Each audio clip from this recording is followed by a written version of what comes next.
2 ಕೋಟಿ ದೇವಸ್ಥಾನಕ್ಕೆ ಕಟ್ಟಿದ್ದಾರೆ. ಸರ್ಕಾರ ಯಾರು ಇರಲಿ, ಜನಸೇವಕರು, ಯಾವುದೇ ಸರ್ಕಾರ, ಇವತ್ತು ಸಿದ್ದರಾಮಯ್ಯನವರು ಮುಖ್ಯಮಂತ್ರಿ ಇದ್ದಾರೆ, ಕಳೆದ ಅವಧಿಯಲ್ಲಿ ಯಡಿಯೂರಪ್ಪನವರು ಇದ್ರು, ಯಾರೇ ಮುಖ್ಯಮಂತ್ರಿ ಇರಲಿ, ಇವತ್ತು ನಾನು ಶಾಸಕರಿದ್ದೀನಿ, ಹಿಂದೆ ಇನ್ನೊಬ್ರು ಶಾಸಕರಿದ್ರು. ಸರ್ಕಾರ ಕೊಟ್ಟರೆ ಎಷ್ಟಪ್ಪ? 35 ಲಕ್ಷ. ಇನ್ನು 1,65,00,000 ಯಾರು ಹಾಕಿದ್ದು? 1,65,00,000? ಭಕ್ತರು, ಊರಿನ ಜನ. ಹೌದ್ ತಾನೆ? ಹಂಗಾದ್ರೆ ದೇವಸ್ಥಾನ ಆಗಿರೋದು ಊರಿನ ಜನರಿಂದನಾ, ಸರ್ಕಾರ ಕೊಟ್ಟಿದ್ದ ದುಡ್ಡಲ್ಲಾಗಿರೋದ?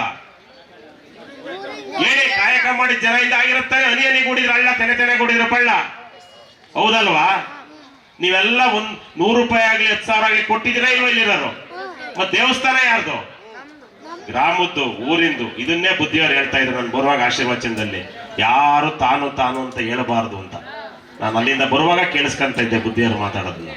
ಗ್ರಾಮದವರು ನೋಡಿ, 12ನೇ ಶತಮಾನದಿಂದ ಏನು ನಮ್ಮ ಬಸವಣ್ಣನವರ ಇಂದ ಹಿಡಿದು ಬಸವಾದಿ ಶರಣರು ಹಲವಾರು ಮಠ ಮಂದಿರಗಳು ಅನ್ನದಾಸೋಹ, ಜ್ಞಾನ ದಾಸೋಹ ಮಾಡ್ತಾ ಇರ್ತಕ್ಕಂಥದ್ದು ಸರ್ಕಾರಕ್ಕೆ ಸಮಾನಾಂತರವಾಗಿ. ಸರ್ಕಾರದ ದುಡ್ಡಲ್ಲ, ಯಾರ ದುಡ್ಡಲ್ಲಿ? ಭಕ್ತರ ದುಡ್ಡಲ್ಲಿ.